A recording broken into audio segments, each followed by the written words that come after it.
Good afternoon, everyone.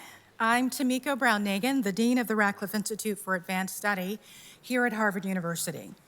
It is my pleasure to welcome you to our Kim and Judy Davis Dean's Lecture in the Arts, featuring the renowned pianist, composer, and improvisational artist, Gabriela Montero. This is our first Davis Lecture of the semester, part of a series established by Kim and Judy Davis to bring leading artists, scientists, and scholars to engage with our interdisciplinary community. I'm glad to see Kim in the audience today. Thank you so much to you and Judy for your support. I'd also like to take a moment to acknowledge the members of the Radcliffe Institute Leadership Society and all our dedicated annual donors whose generosity ensures that events like these are free and open to the public. Thank you. And last, but certainly not least, please join me in extending a special welcome to a group of students from the Boston College Piano Ensemble and to Gabriela's mother, Gilda, who is here with us today.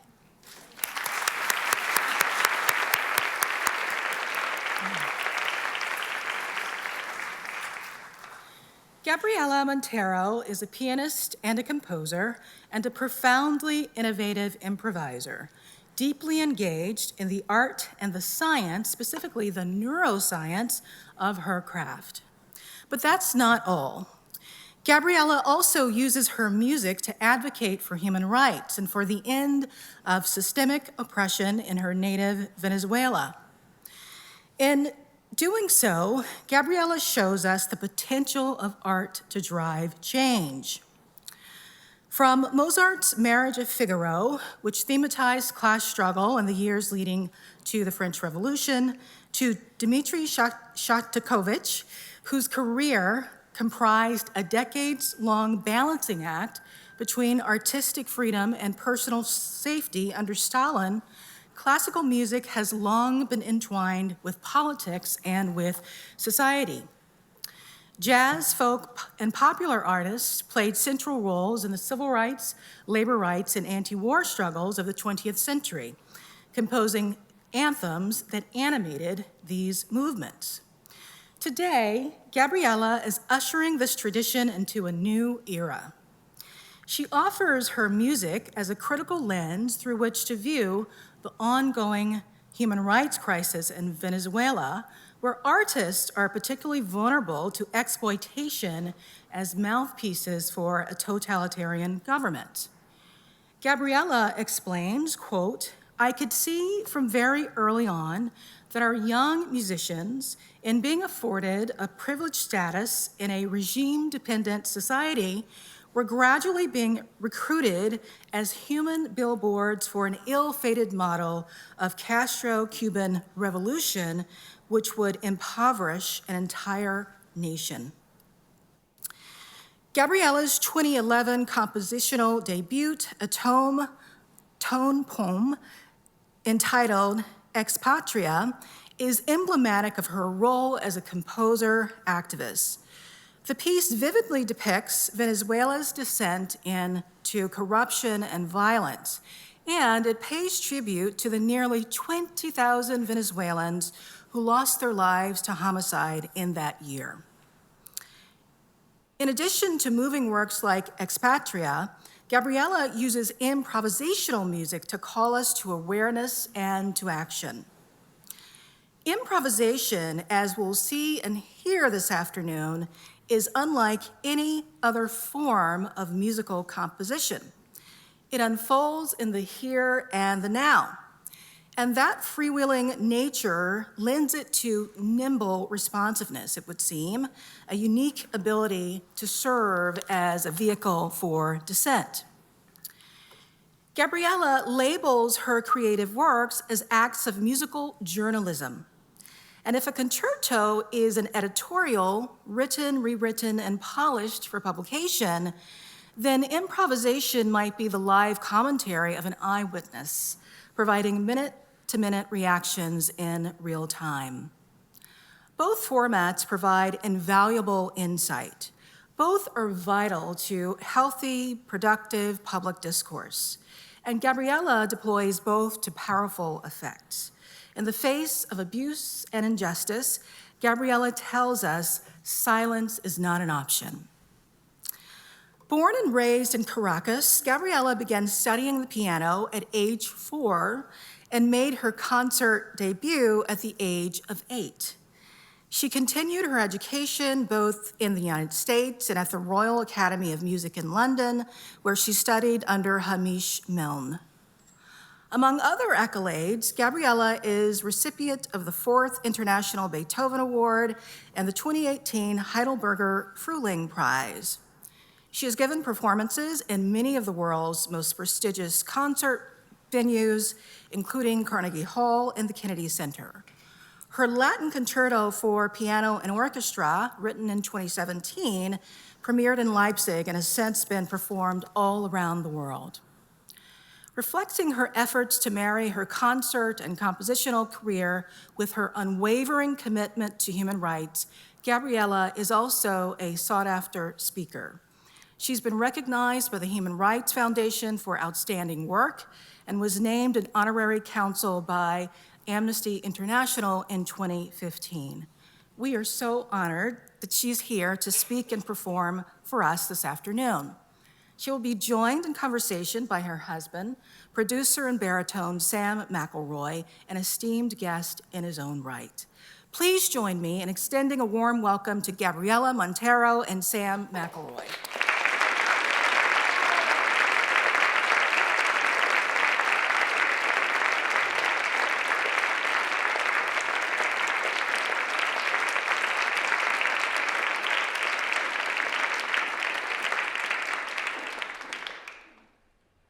Thank you so much for those words of welcome. I want to introduce myself in about 20 seconds because it doesn't really matter who I am. All I'm going to say is that 10 years ago, I was invited to hear a Venezuelan pianist play at the Hollywood Bowl, and the following day I was sitting checking email in a Starbucks, and that pianist walked in, and we clocked eyes, and you'll have to fill in the gaps. 4 years later, we were married, and here we are today. A few years ago, Gabriela was asked to give a talk on improvisation in connection with the BBC Proms at the Royal Albert Hall. And she said to me, how on earth can I talk about improvisation? I don't know how I do it. How can I talk about something when I don't know how I do it? And I said to her, well, that's probably the best reason to do it, is to talk about something that you don't actually fully understand. It's quite a beautiful exploration. So I suggested at the time, since I know her story quite well, that I would interview her in this talk. And it went quite well, so we decided on this occasion we would do something a little bit similar. And tonight we're going to talk, this afternoon rather, we're going to talk really about choice and its many forms throughout Gabriela's life. So we'll start with... Well, I'd like to say it's a great honor to be here. Thank you so much for this incredible invitation. And I've been looking forward to this moment so that I can share not only my musical stories, but also stories about Venezuela, about my country. And I'm very happy, of course, to have my Sam interview me. Not every wife will say that, so. And yes, and I hope we can leave you with a little bit of inspiration and a lot of knowledge about also Venezuela, and not only my creative process, but also what we've tried to do together to highlight the situation of Venezuela and bring it to the world. So I'd like to, if I may, divide this session into 3 fundamental questions, which is what, how, and why. And when we talk about choice, I think the word choice has implicit in it the idea of free will. And I think what's quite ironic to me is that the choice of music itself is perhaps the one choice you never really could make, because nature sort of bestowed upon you this kind of unnatural ability. Let's go back to the very beginning. How did that unnatural natural ability reveal itself to you, or probably more poignantly to those around you? Well, I think to the great surprise of my mother, who's sitting here somewhere in the public. Oh, there she is. I was born a musical child. I was born into a non-musical family.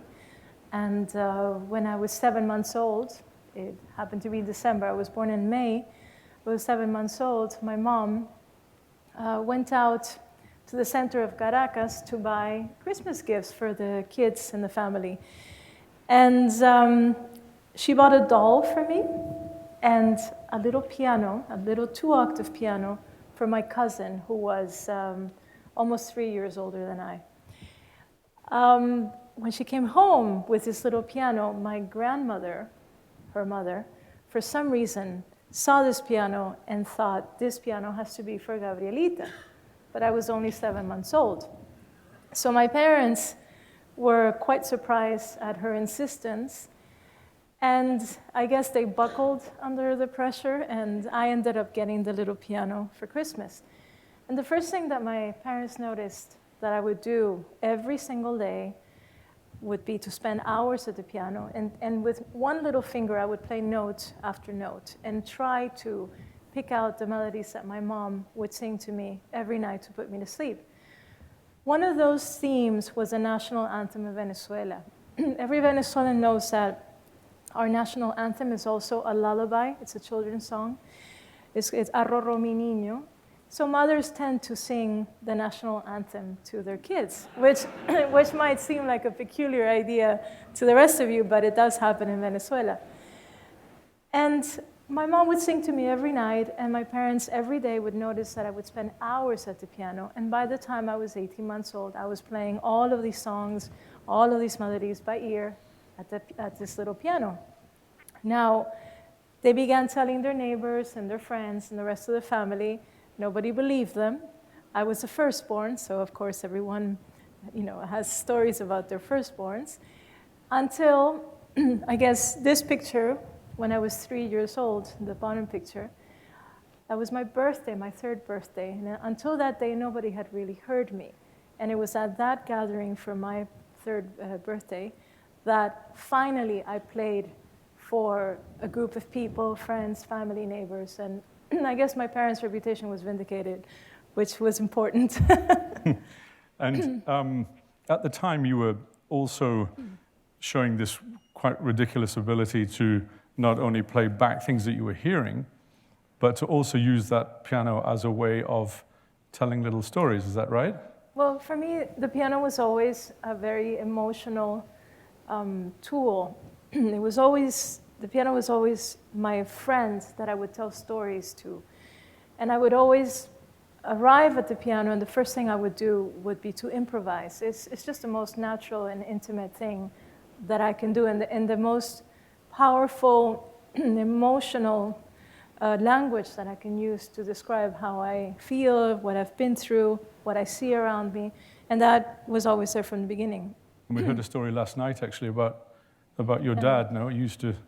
Well, we were having dinner at my mom's last night, and her partner, who is a musician, teaches at Berkeley, he was commenting on how a few years back when he was reviewing some of my cassette tapes of the time when I was a little girl, so my mom would follow me around with a tape recorder and record all of these sessions at the piano, so there's over 200 cassette tapes of the time. And Peter was commenting on how he remembers hearing one of these tapes, and I was narrating an improvisation. So I would say, and now my father wakes up, and this is what my father sounds like. And now my father goes out, comes back in a bad mood, and this is what my father sounds like. So it was always, for me, improvisation was always just a way to narrate life and to narrate personal stories. And it has always been that for me.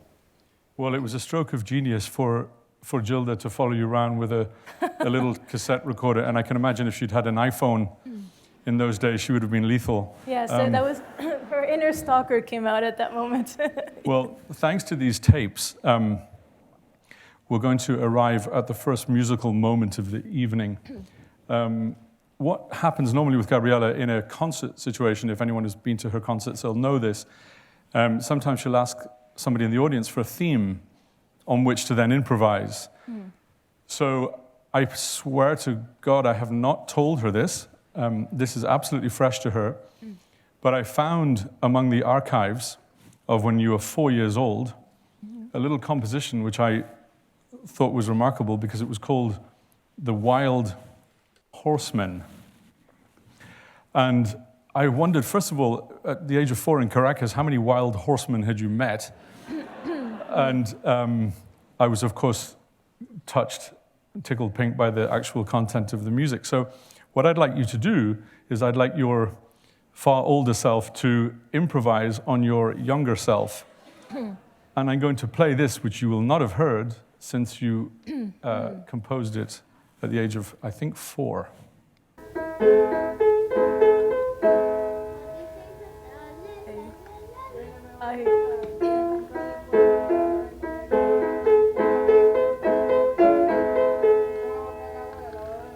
That's my mother's song. Yes. Well, you see how truthful my husband has been in saying that he did not tell me this, because what he doesn't realize is that that's actually Schumann. That's not.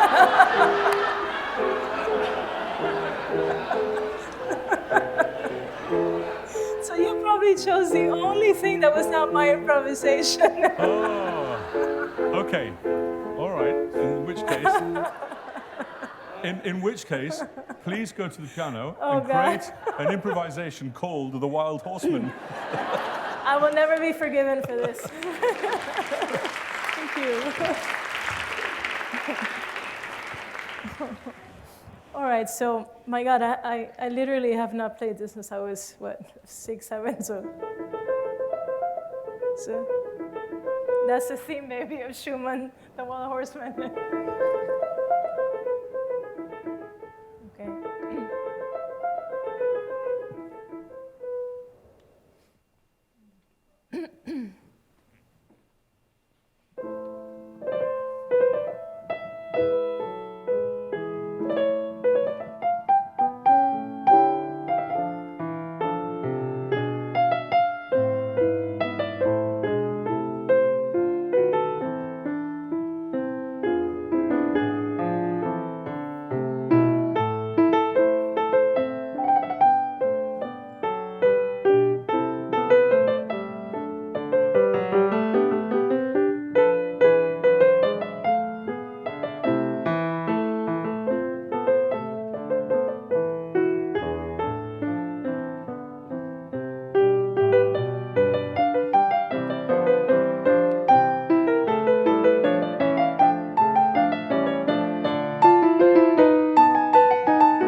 I'll never live that one down, that's for sure. No.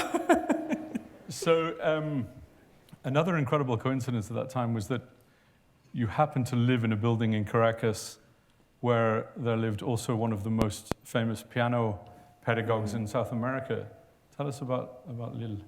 Well, coincidentally, in the building that we lived in with my brother and my mom and my dad and my grandmother, just above us, Lil Tiempo, who was who is an Argentinian pedagogue. Well, she had lived there for years, and I would hear the piano, her students continuously taking classes and playing. So I had this cornucopia of repertoire that was always coming through the walls. And I would sit down at the piano and somehow start to imitate it or try to improvise on it. And so incredibly, music was always part of my life, even though my parents were not musical. So this was a new challenge for them, I suppose. And I hear that the first time you played for Lil, you were quite shy, and you you disappointed. Well, that's the thing. You see, my mother, when she sees me today and sees what I've been through in the last 10 years, speaking out for Venezuela, she will often say to me, "Gucci, what happened? Where did this warrior come from?" Because I was a very, very shy little girl. She brought me up to Lil, to this piano teacher, so that she could hear me, and I refused to play. I was just too shy. In fact, I remember whenever I had small performances at school, I would ask people to face the wall and look opposite me because I didn't want them to look at me. So I had this very, very timid personality, but somehow when I would arrive on stage, I would just, I don't know, it always unleashed something in me. Mm-hmm. But apparently, Gabriela's probably too shy and humble to say this, but apparently when she heard you improvise for the first time, because she gave you a little motif on which to improvise, and you improvised, and she said to your mom something like, I've sort of seen it all, but this girl has no horizon. There's no limit. It's just a fountain of music that just doesn't stop. Well, it took a while before I actually played for her. And when she did hear me, she immediately accepted me as a student. She had a very long waiting list.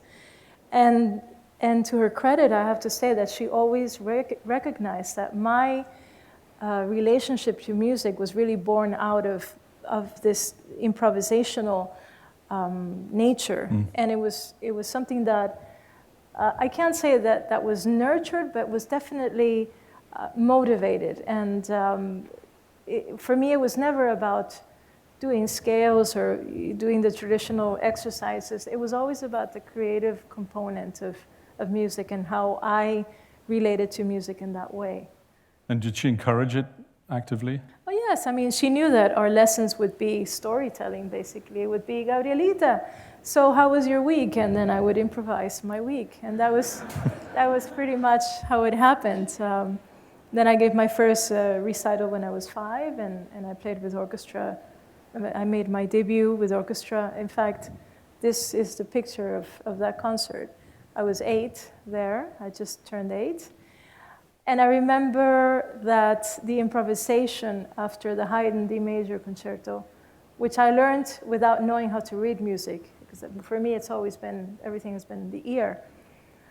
I remember that the improvisation after the concerto was almost as long as the concerto, so I had about 3 people backstage going, "Stop!" So coming to this idea of choice, I mean, to most of us, a child playing a piano concerto I know at the age of 8, I wasn't doing that. I was probably stealing chocolate from the local store or something. I don't know, but I wasn't up to much good. Do you feel that at that stage of your life, did you feel that you had a choice to be this person, or did you feel that it was an expectation that was put upon you by virtue of the fact that you obviously had this talent?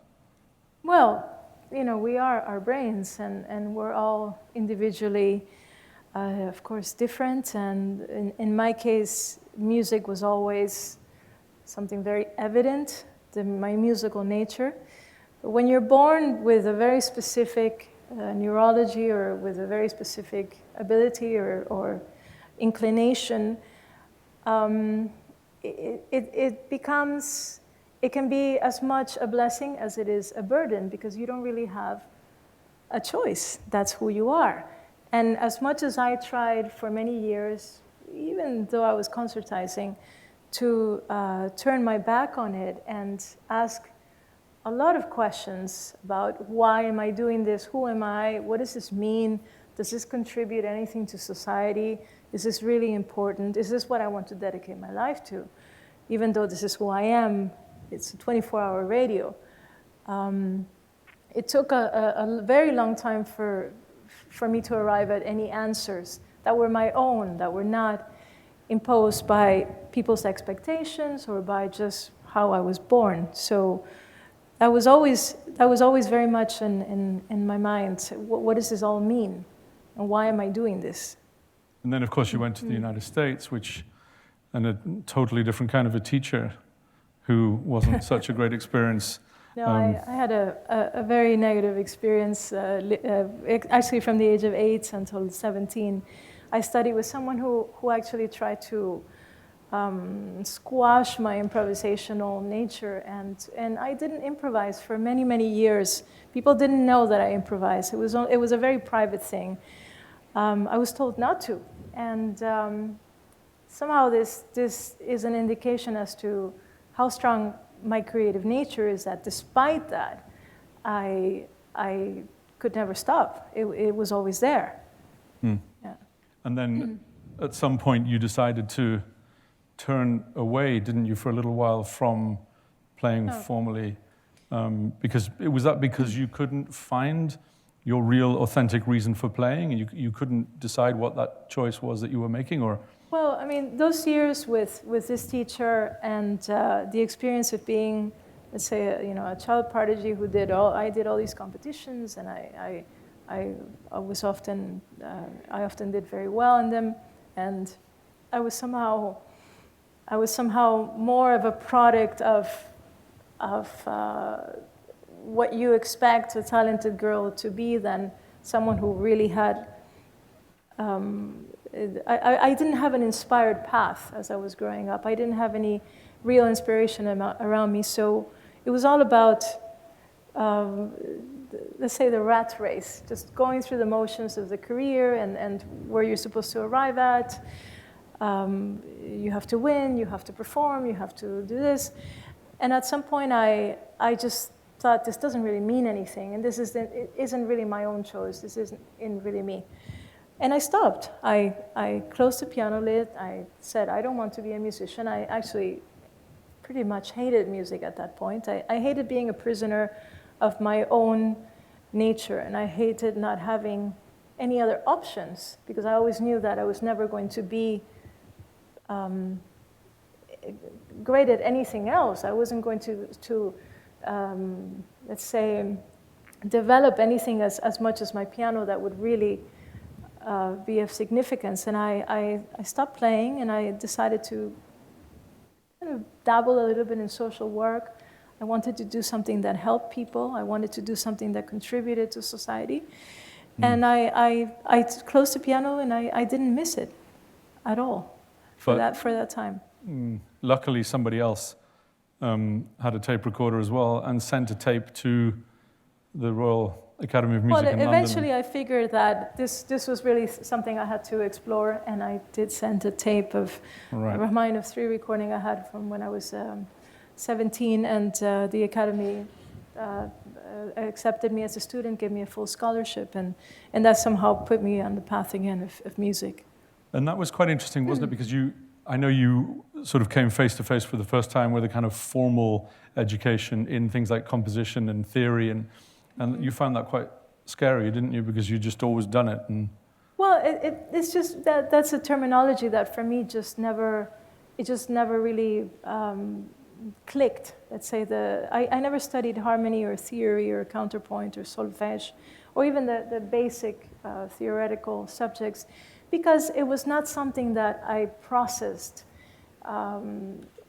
intellectually in the same way that others would. For me, it was all about the emotional relationship and reactionary relationship to the instrument. So I never studied the subjects, and I'm not sure if that was a good thing or a bad thing at this point, but it was just my decision. It just didn't make any sense to me. So it was almost as though music was a language that didn't require a second language to describe it. It just was. Yeah, exactly. It always was. It always was. Right.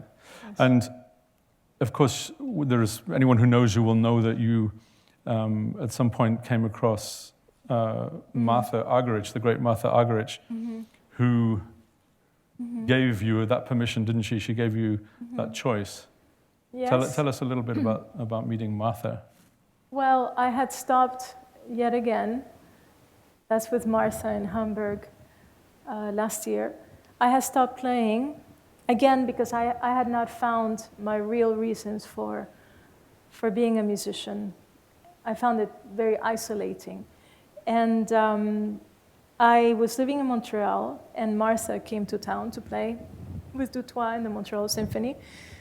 And I decided I wanted to see her and to ask her how she managed to juggle being a mother, being a woman, being a performer, and how she had managed to succeed at all three. I went to see her after the concert. I asked her the question, and in typical Martha way, she said, I didn't really. I have no answers for you. So I'm sorry to not be of much help, but I'd love to listen to you play. Now, I hadn't really played for a few months. I was thinking of studying psychology. And the next night, at around 1 in the morning, after I thought it was never going to happen, I got a call from her manager saying, Martha wants to hear you now. By that time, I'd already gone to the pub with my friends, had a couple of beers, thought, well, it was a nice idea, but this is not happening. I get the call, and then I go and I played for Martha. I played some Beethoven, some Schumann, not the Wild Horseman. And I improvised on her. Like I did with my father when I was a little girl. I improvised on her character, on her life, on her stories, on this vulnerability that I could sense in her with this demonic strength at the same time. And she just looked at me and she said, this is so special, Gabi. Why aren't you sharing this with the world? And I realized that somehow I had been eclipsing, I had been denying myself the opportunity to be myself on the stage and to present myself to the world as I was, not just as a performer of other composers, but also someone who had a creative voice. And she was the one who she just looked at me and said, just do it. And I thought, you're right. I was afraid that there was a little bit of stigma about improvisation in the classical world. It somehow almost stopped happening since basically György Cifra, the wonderful Hungarian pianist, and she just motivated me to do it. And she was then a champion of what I do and my improvisation. She's very sweet because when I've played with her, if I do an encore and I do an improvisation, she'll stand backstage behind the curtain, kind of peek out like that, and always say to me, "Oh, Gabrielita, that's so wonderful that you can do this." And she really has always appreciated it so much and enjoyed it. Mm. Well, the first time I heard you improvise was in San Diego 2 weeks after we met for the first time. And it was, for me, a very, very strange experience because Gabi did an improvisation based on Love is a Many Splendid Thing. And it was so beautiful. And it was all with one hand. So she put her right hand down and she just started playing. And it was multi-voiced and it was multi-layered and it had so much in it and so much sound. And I immediately said to myself, how on earth does she do this? I mean, how do you do it? And I remember asking you how you did it, and you said, I have no idea. So that sort of leads us into the next question, how? and this, I have to admit, I'm a little bit cruel because I don't like the language of mythology. I don't like this idea that something's a gift from God. And I don't like it simply because if one person gets a gift, then what happens to the person, or why is someone else not given a gift? It seems a little bit anthropomorphic to me and a little bit selective. So rather than mythology, I've always kind of wondered, well, what would happen if Mozart was around today? I'm sure they'd stick him in a functional MRI machine and see what's going on in there. So I said to Gabby, would you mind if I stuck you in a functional MRI machine?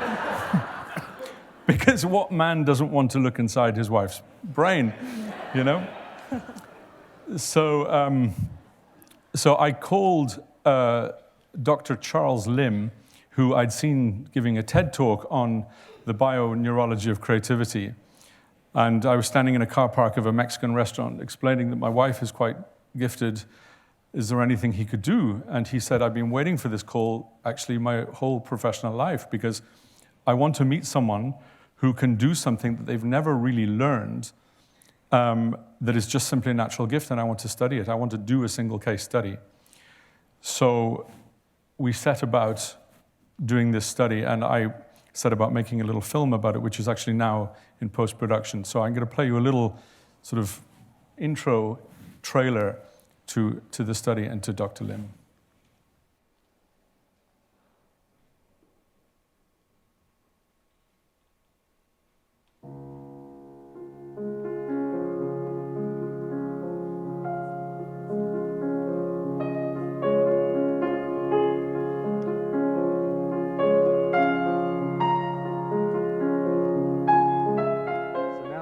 Later, I've been studying this intersection of science and the arts, and it actually seems a very natural pairing to me at this point. And it comes down to this idea, which is that artists and scientists both seek the truth. I think that that's fundamentally what they're doing. They're doing it in their own ways. I think artists are maybe emphasizing more of the emotional aspects of human life than a scientist tends to do, and maybe a scientist is exploring some of the more cognitive aspects of some things. But fundamentally, we're all trying to understand the truth of the world, how the world works, whether it's in things or in people or in ideas. And to me, it makes perfect sense that you'll never understand the totality of how we do things if you only look at one aspect. I mean, how can you understand all of the world just by looking at science? And likewise, how can you understand all of the world by just looking at art or listening to music? It doesn't work. I think that to really understand, you need to look elsewhere beyond your own comfort zones and beyond what you know and love to really get a fuller appreciation for things. Improvise. Some people have suggested or inquired whether or not the scientific study of something like creativity or beauty and art threatens it or undermines it or even prevents me from enjoying it. And I have to say that that's never been the case. I don't see that as remotely the point or an issue. And I guess I view it this way. Art does not need science to persist. And the beauty of art is apparent. What makes it compelling is apparent. In and of itself, it stands on its own.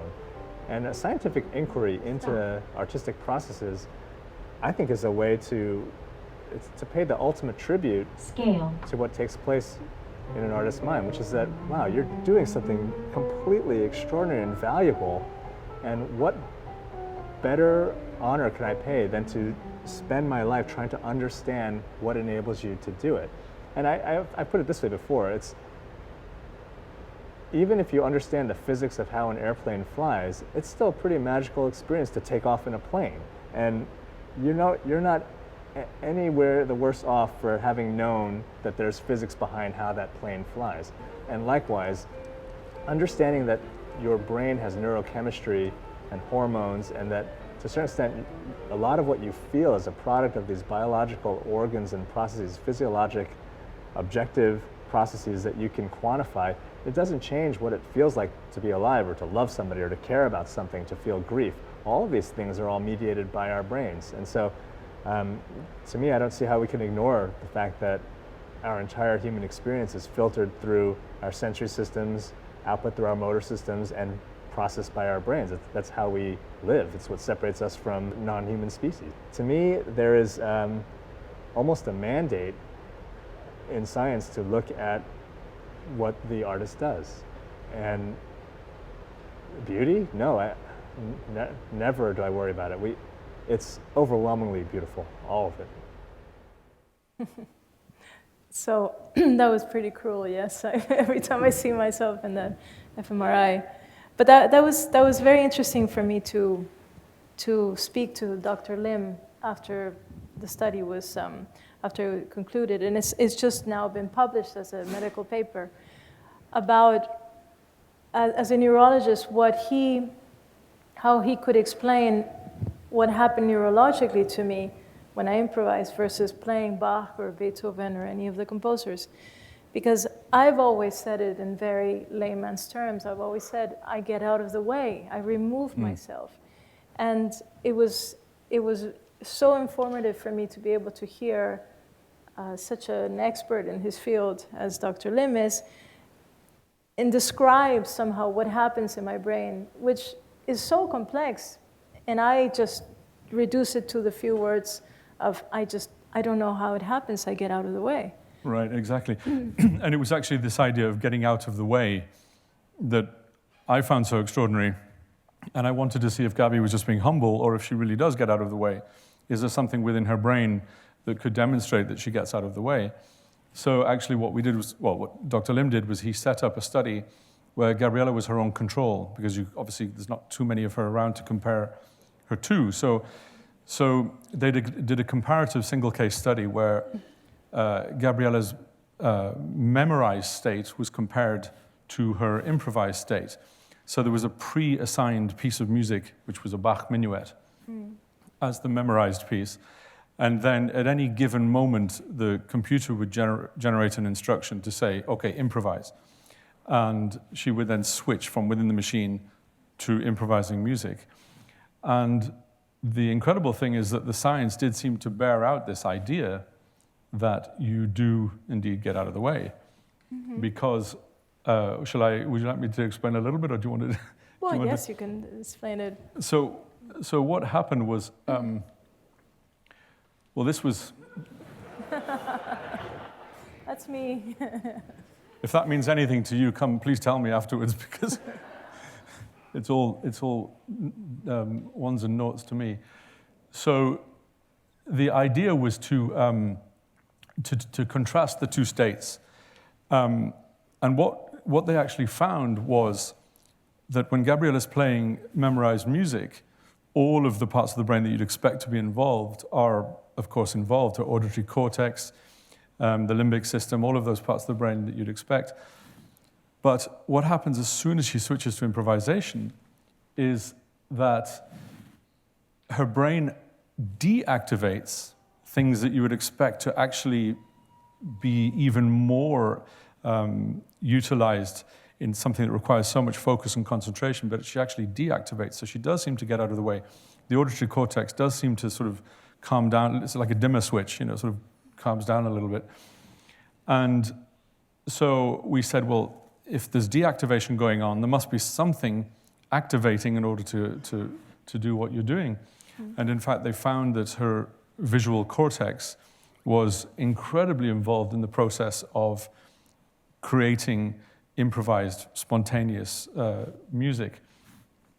He likened it to a laptop and having a graphics card and a maths card. And the maths card says, this task is kind of difficult, I'm going to enlist or co-opt the graphics card to help me with this, but there's no pathway between the math card and the graphics card. But that somehow Gabby's brain had managed to find a pathway and was co-opting the visual cortex for the task of creativity, which is an extraordinary finding. It's an absolutely amazing finding. But one of the things I think which was so interesting about this study was that your hands are able to keep up with your brain. And I'd always wanted to know, I mean, from your point of view, when you're playing something that's incredibly fast and improvised, do you feel that you're thinking about your hands?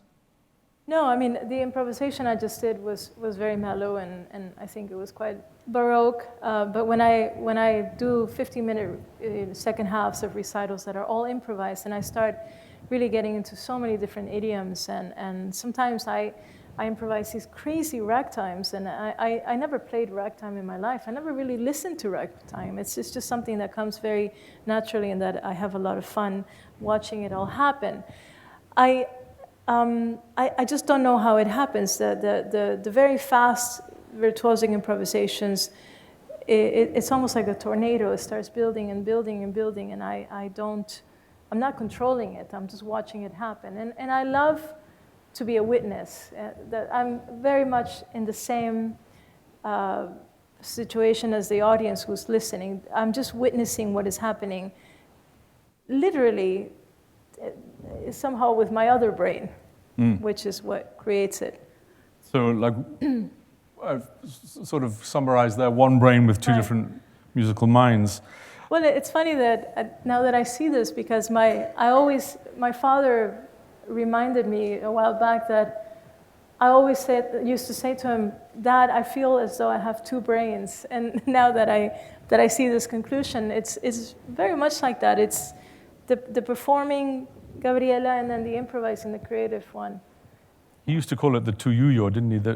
He used to say you had this thing on the back of your head, which was like is kind of a protrusion, and which I have here at the back of my head, which my husband calls my iPod.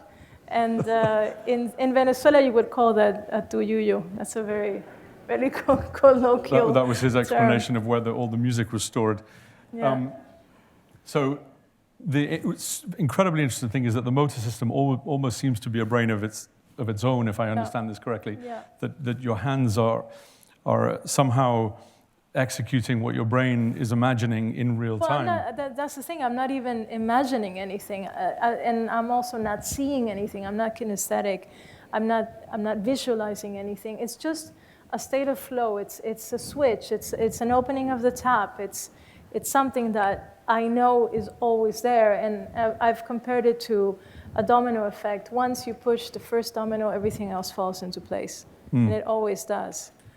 And the interesting thing about flow state is that normally there's a decreased sense of self involved with flow states, but you seem to imbue your improvised music with intense emotion. In fact, I think Dr. Lim concluded that it's really emotion that's driving your improvised music, even though you're not necessarily conscious of what you're doing formally at the piano, but there's something driving that's profoundly emotional.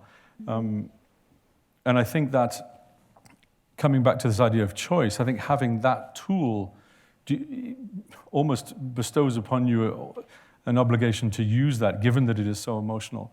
And I suppose that takes us to the core of your work of the last 10 years, which is Venezuela. Well, what's happened in Venezuela since 1999, the progression towards the apocalyptic country that we have now,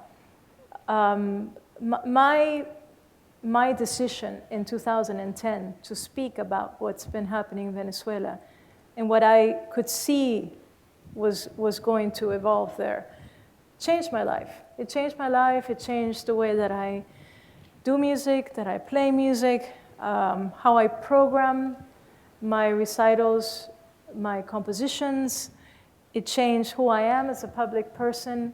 It changed my identity. It changed my sense of purpose. And my mission became telling the world what was happening in Venezuela, especially at a time when very few people knew or very, very few people wanted to know. I remember back in 2010, 2011, speaking to the BBC, speaking to the New York Times, speaking to all of these different press outlets that I have always enjoyed access to because I'm a performer. And them really not knowing much about it or not believing what I was saying. So I was trying to help prevent this cataclysm, and sadly, I couldn't. But I did what I felt I had to do and what I needed to do and what was in my nature. Right. And interestingly, the first time I actually met you without meeting you. I first saw you on this particular day because I was back in England waiting for my visa to arrive to come back to the United States.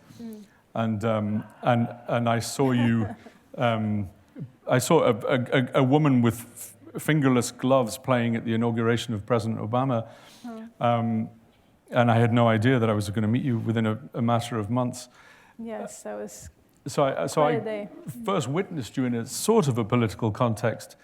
At what point did you feel that you really had to become active in the Venezuelan crisis, in the Venezuelan story? Um, How did it all begin for you? What was the first, your first action? Well, I mean, let's say truths, it's a matter of time before truths are revealed and we understand a history. And the history of Venezuela has been very clouded in mistruths and all kinds of suppositions and myths and in the last 20 years. And it's been very hard to really put out there the truth of what's been happening. And fortunately, in the last few years, a couple of years, I think, it's all become pretty evident what's happened in Venezuela. And I've actually invited some friends here, dear friends, who have been very important voices in that process, and which I'm very grateful for. And when I moved to Venezuela in 2003, I was there for 3 years, 2003 until 2006. I was a single mom. I had 2 young girls. I had $1,000 in the bank. And I decided to go back home because I needed to start over.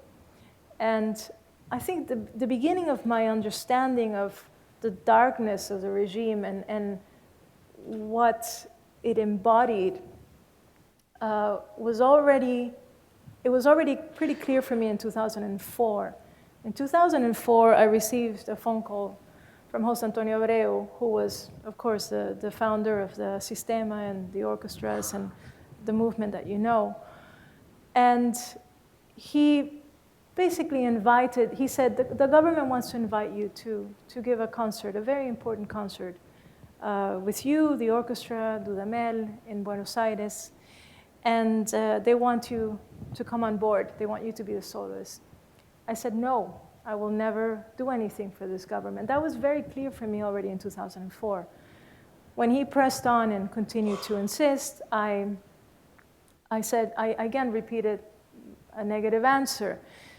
And his the last comment he made to me was, Gabriela, if you do this, you will have financial security. You will never have to worry about money again. And I said to him, I don't have a price. So that was the beginning of my personal stance against the government, against the regime. And then in 2010, when my recording with the label EMI, which was traditionally and historically a red rectangle with white letters, when I was making that CD, I said to my producer, I want to exorcise the color red from this recording because I want to make a statement. This was already 10 years ago. I said, I don't want any representation of the color red except for the letter O. Because as a musician, anytime you make a recording, anytime you have a creative product, you're very aware of the symbolism. You're very aware of how people will read into it, and you want to tell a story. And for me, the O represents my blood type. I'm O negative, and I wanted that O to be stained in red, in blood, because that was already clearly happening in Venezuela. The violence, the chaos, the oppression, the criminal usurpation of a whole country.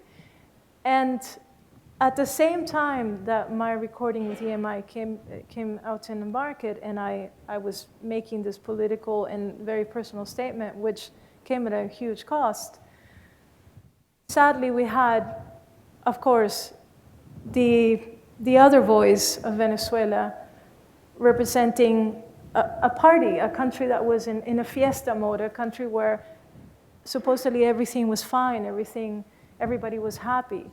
It was a utopia, and it wasn't. So I realized in that moment that I had to be the counter voice. I had to really be the one to take on this responsibility of telling the world what was really developing in Venezuela, what was happening, and what was going to, how it was going to unleash into what it is now.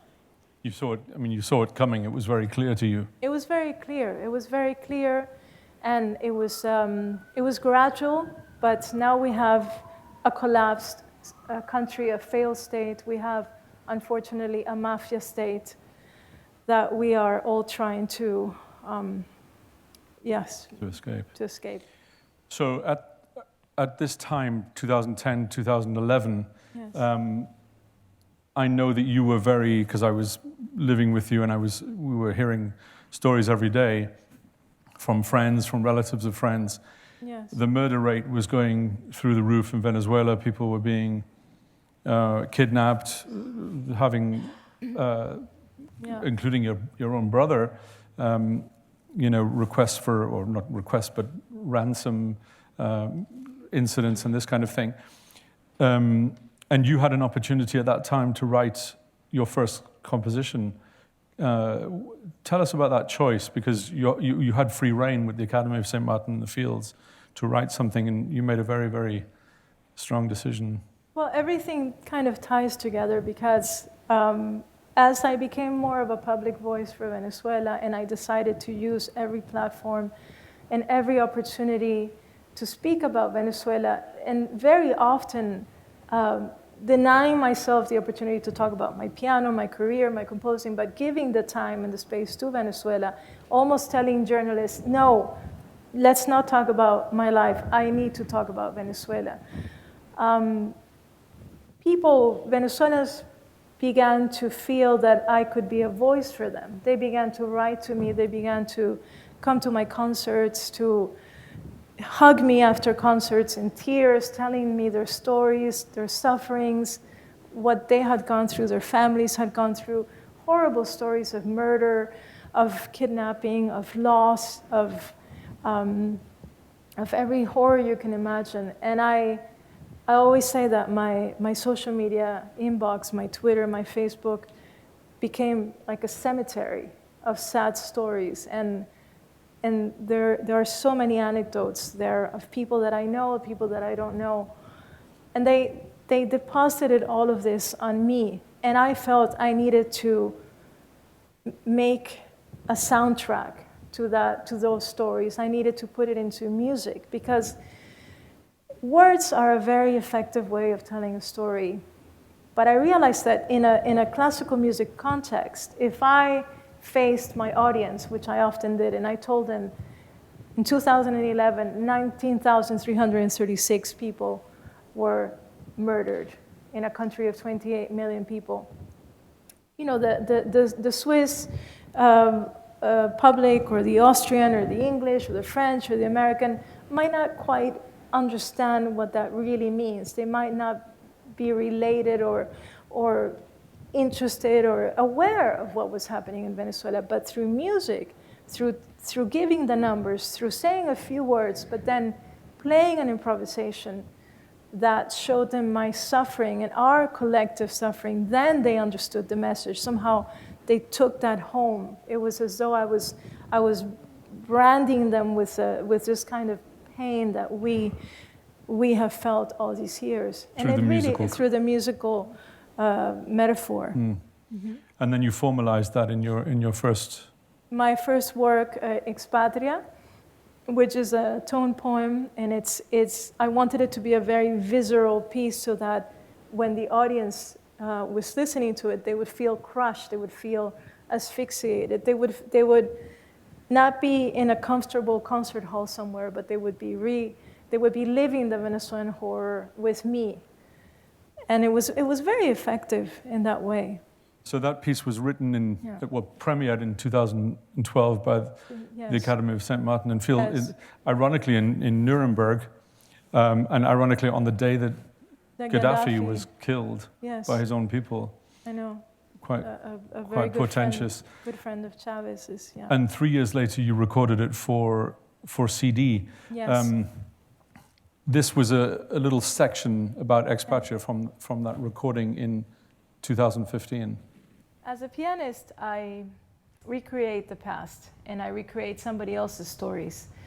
As a composer, I create in the moment stories that are happening now. I feel I'm almost a journalist in that way. I want to tell people the stories that are relevant to the now and the things that matter to the people that are alive today.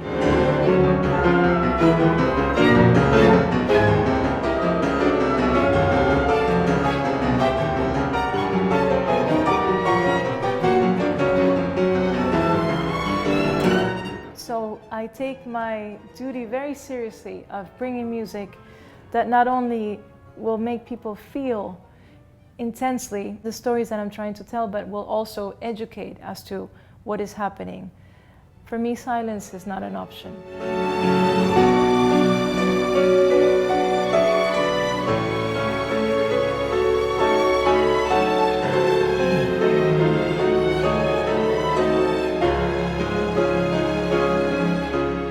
Expatria in 2011 because I felt the need as an artist to bring a voice to the suffering, to the chaos, and to what I feel is the obliteration physically, morally, emotionally, and economically of Venezuela.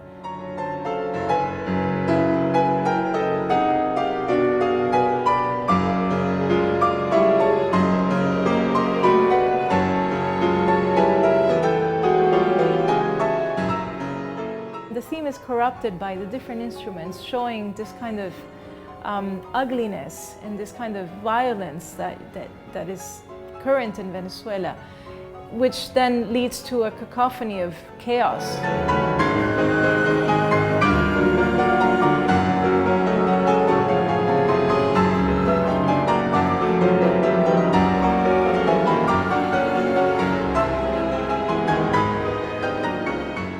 Artist cannot only be someone who brings joy and entertainment and pleasure to the audience. I think an artist has to be almost like a photographer, someone who takes a still of that moment in time.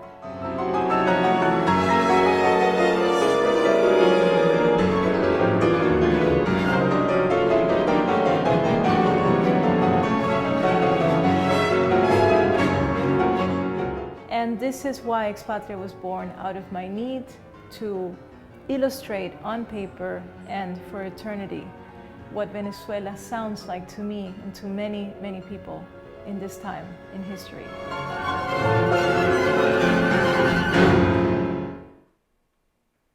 No, that's a very strident work because I wanted to illustrate a very painful situation, a very complex but impossible situation, as it is the Venezuelan situation. I'd always wondered, how effective the code or the metaphor of music, as you call it, how effective that is at crossing all boundaries. I mean, does everybody really understand music? And that was interesting because we recorded that that was in Costa Rica, but it was rehearsed in Panama. Yeah. And you remember the first concert in Panama? Well, I remember the first concert was a sort of a run-out concert, a rehearsal. And it was in this hotel complex in the middle of nowhere in Panama. And we were also rehearsing Rachmaninoff's second piano concerto, which has these beautifully big, romantic, sweeping themes, which everybody loves. And my piece Expatria. And after the concert, I was shocked to see how the hotel staff, who had never listened to classical music before, came to me and actually spoke to me about Expatria. They didn't refer to the Rachmaninoff, they referred to Expatria, and they said, we could feel what you wanted to express, the stories you wanted to tell us in this piece. And I wasn't sure that they would understand such a dissonant language, but they completely did. So music has been, music can serve to either illustrate a situation and depict a situation, or it can be used to divert attention. And my choice, of course, has been to be a speaker on behalf of the Venezuelan situation, not the opposite, which has been a really difficult choice. It was my only choice, but it has been one of the most difficult things I've ever done in my life. And of course, since then, since 2015, Venezuela has absolutely tanked into almost pretty much a failed state situation. Well, it completely is. I was reading an article from the Los Angeles Times around that time, and they were talking about the horror of 200% inflation, which now it's up in the millions. And it's really in a very dire situation. And we're seeing now these kind of images, which, of course, we were seeing in the 1980s from places like Ethiopia. Tell us just a little bit about, in this context, about how people have come to you because of what you've done, because of the choices that you've made, looking for direct interventions and help. And just tell us a little bit about what you've lived in the last few years. Well, like I said before, I think that since I was what's the word? I put myself out there, and I was willing to become a target for the other side, which is a very difficult position to be in. It's much more pleasant to be an artist who just performs, is applauded, and there's a reception, people come to you and they love what you do. That's a little bubble, and it's a very comfortable little bubble to live in. And I chose to burst that bubble and actually expose myself to the other side, which is a nasty enemy to have. And I have done this not because it's been of any benefit to me, quite the contrary. I feel as though it's taken 10 years of my life. It's changed my life. It's impacted my career. It's actually it's been so difficult to be misunderstood in so many ways for so long, and only through time and the revealing of truths are people beginning to understand that what I was talking about in 2010, sadly, has come true. So it's been partly because of all these people who wrote to me and all these people who came to me and deposited in me this trust in sharing their story, so that then I would tell the world what they were suffering. So I've become a messenger. I've become an envoy in a way, not just a performer. And you've also been someone who, I can share this because we have people in our home at the moment who we've brought out of Venezuela. You've also been very active in actually taking people out and putting them into colleges and trying to make some real change in individual lives. Yes, we have a special separate area in our house, which we actually built pretty much to have a music studio, but also a space for refugees who needed a place to stay before they could then continue their lives. And we've done that now for several Venezuelans, and they're now like our kids. I find myself having more and more children, and and they're amazing, and they needed that opportunity. Yeah, I think we should mention especially a young tenor who contacted us about 2 or 3 years ago, whose name is Luis Magallanes, and Luis wrote to us, and he was starving. I mean, he had no flesh on his bone. I mean, he really was starving. And he sent this video, which was so touching, of himself singing Mozart. And this kid was living 7 to 8 hours outside of Caracas. And, thanks to your interventions, we got him out. And the great news is that within 2 years, not only is he about 30 pounds heavier, because I sent him to Ireland, and that sorted him out, introduced him to Guinness, and that was...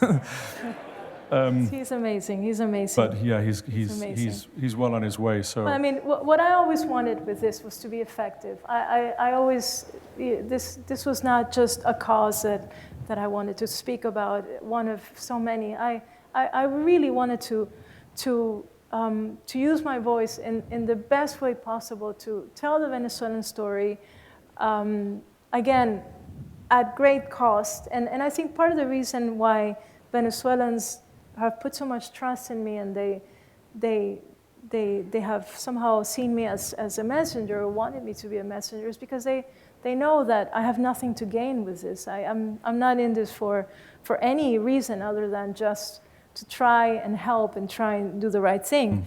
You can either turn away and ignore suffering, or you can face it in the eye and actually do something to try and prevent it or ease the pain as we have with these different Venezuelans. And of course, going all the way back to the beginning into your childhood, your national anthem has been a very powerful musical symbol and a powerful tool of creative dissent, of protest.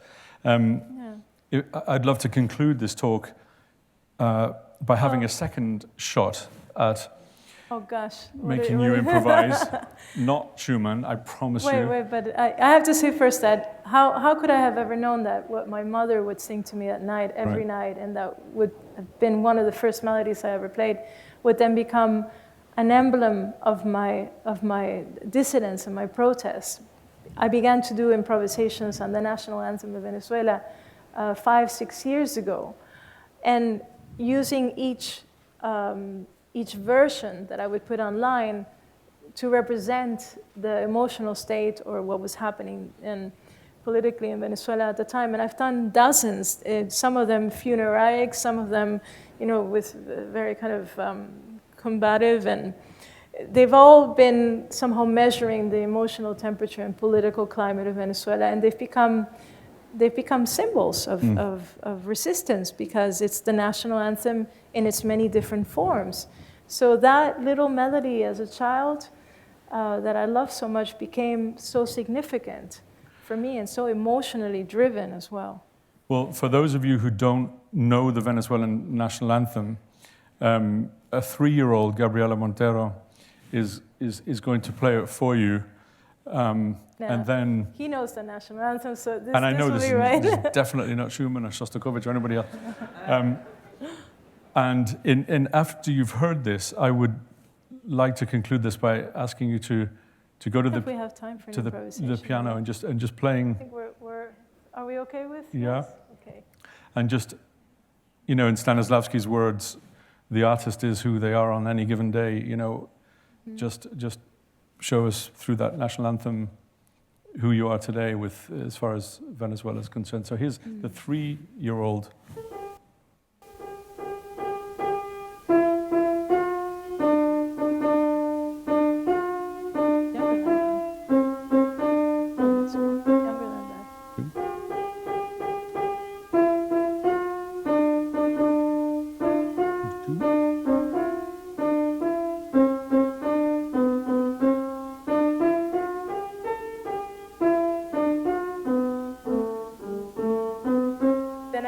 Into Gabi land.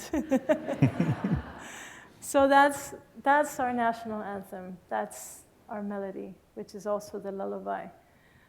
So you want me to improvise on that? If you'd like to. All right.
Thank you for coming. Thank you for listening. Please read up on what's happening in Venezuela. And thank you for your empathy and your attention. Thanks very much. There's a little time for some questions. Oh, yes, and we have a little Q&A. So yes, in the back there. Well, since you've been so critical of socialism in Venezuela, what do you think would happen to the United States if it elected a socialist candidate for president? That's not your area. I would rather leave that kind of answer to the experts. I can talk to you a lot about Venezuela, though. Yes. Hello, Gabriela. No, Yes. actually, before the gentleman leaves, Yes. I think it's important to say that Venezuela has nothing to do with any ism. It's nothing to do with socialism. It's nothing to do with any ism. It's a bunch of criminals who have destroyed a country. So that's a cheap shot. It's a mafia that is killing. Yes, so there is nothing that can compare to the Venezuelan situation, and there is no historical precedent to anything that can relate to the Venezuelan situation. This is unique. It's very unique. Yes. Hello, Gabriela. My name is Jesus. Hello, I'm from Venezuela. Yes, I can hear that. I came from Venezuela to Cambridge a couple of weeks ago. Oh, wow. I just want, before my question, to thank you very much for speaking out about the horror that we're living in our country. And while others renowned artists from our country have chosen not to. So thank you very much for that. Thank you, Jesus. My question is if you are working in other major projects of composition, not only for the piano, but also for orchestra such as symphony and etc. Oh, thank you, Jesus, for your question and your comment. It's really hard to combine. There's only so much time. It's limited. The performing, what I do for Venezuela and our growing family, the traveling, and the composing. So right now, I've taken a little pause from composing, although my last piece was premiered last year. It's called Babel, like the biblical story, because I wanted to share through music the frustration of speaking in a world that is so full of noise, and it's so hard to get people to really listen without everyone talking at the same time. So Babel is very much about the frustration of trying to deliver a message in such a noisy world. So that was my last composition, and I hope to be able to write a trumpet concerto, a cello concerto, and maybe for once not be the one who's performing. Yeah. Thank you, Jesus. Yes. Oh, yes. We spoke last time when you attended theater about your role as opposed to other artists like Master Vision. Yes. Have you heard of his Power to the People festival that starts in about 6 weeks in Los Angeles? If you haven't, I printed it up so you can take a look at it. Have you heard of the festival? No, I haven't. I want to thank you. He has made statements, especially after Nelson Mandela was killed during a demonstration, that he is changing his policy. Do you think that's sincere? What do you think about the whole situation there? That's a difficult question because I think there's a difference between being a victim of a situation and being beneficiaries. I think in the case of Gustavo and the Sistema, it was the latter. And I believe in actions. I think words can be very, words don't carry the weight that actions do. And I try and look at how people have behaved and who their alliances have been and somehow the history of a person. And sadly, I've made up my mind regarding Gustavo because there is a long history there with the government. And that's something that I cannot forget or that cannot be erased. And that's a very long, this is a very short answer to a very, yes, absolutely, yes. So you don't think that putting on 15 or 20 concerts in that direction is enough without greater action I think as far as Venezuela is concerned, there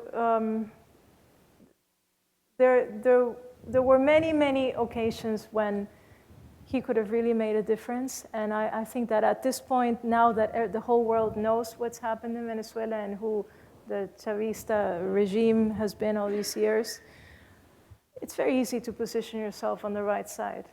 But we needed voices, we needed allies at the time when that was not the case. It was not obvious to the world.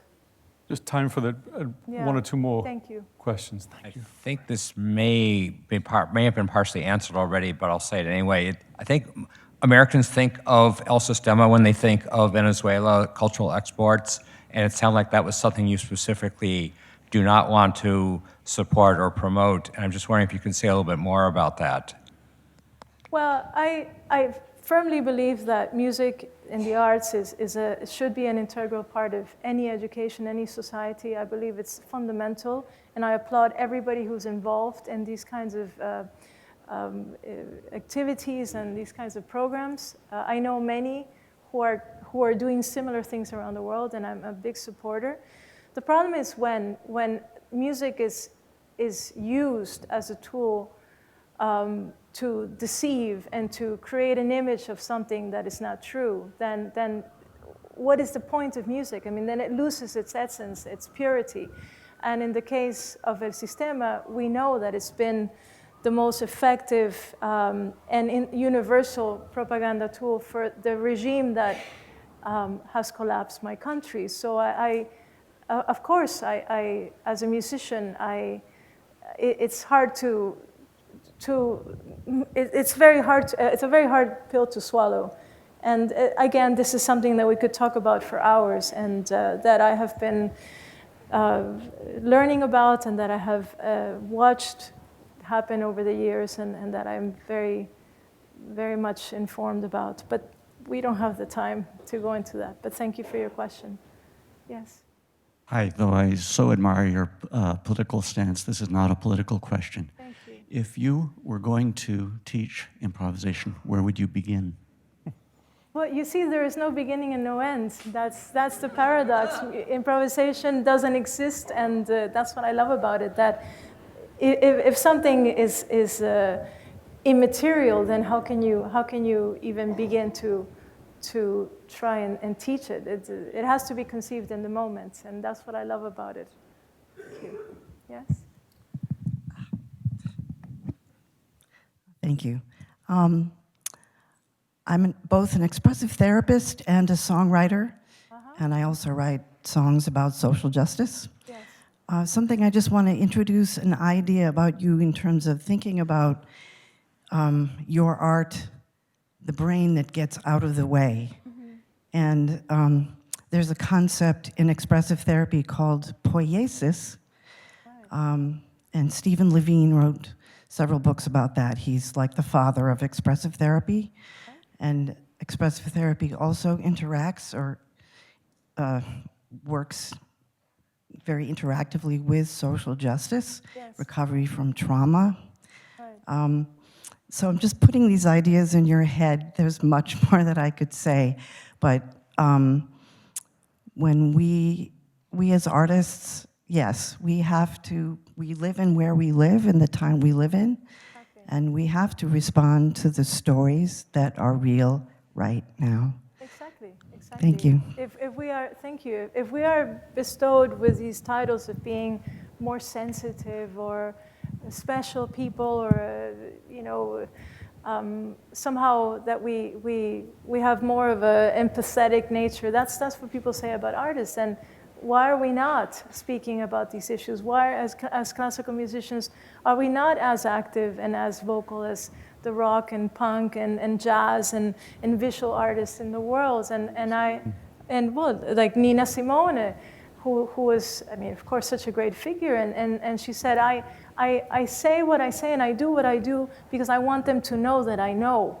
And it's true. I did not choose to live in this time. I did not choose to be Venezuelan and to have to confront so much suffering, but it was my choice to speak about it because I couldn't look the other way. And like I said in the video, for me, silence is not an option. So if I am an artist, how can I not use my voice to really give a voice to those who don't have that? How can I not be a role model or try to be a role model of empathy and of sharing information that has to be shared, so to inspire others to do the same as well, and to break that silence. You know, my piece Expatria begins with a jolting chord. It's the very first thing you hear, and this it's almost an affront. It's almost, you almost feel like it cuts you. And I wanted this to be a chord that would break the silence, that would wake people up from being apathetic, which is what I felt the stance of the world was all these years about Venezuela, until now, until recently. Yeah. Thank you. Thank you. Thank you. Thank you. Thank you. I want to invite you downstairs for a reception with Gabriela and Sam, and I want you to please join me again in thanking them for such a wonderful, wonderful performance. Thank you.